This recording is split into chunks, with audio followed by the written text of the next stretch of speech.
Hi everyone, my name is Mohamad. I'm from Pasoto in the automotive industry.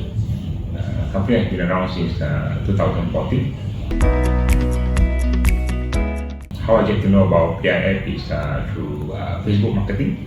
So I saw one of the ads and I clicked on it from PIF. Adeline Chu actually reached out to me. That's how I started my PIF support channel.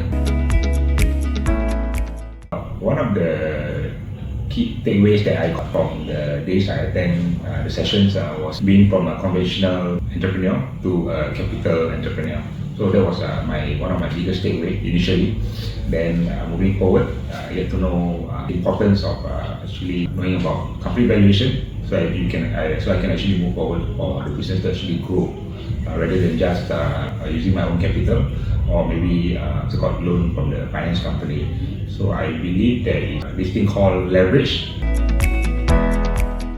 I have a vision for my company to actually go around about automotive ecosystem to actually have different components, because I noticed there's a gap in the market for this automotive industry. So if PIF systems, I believe I can achieve my goal. I believe it can actually bring me up another level or even higher to another level, whereby to actually market leader.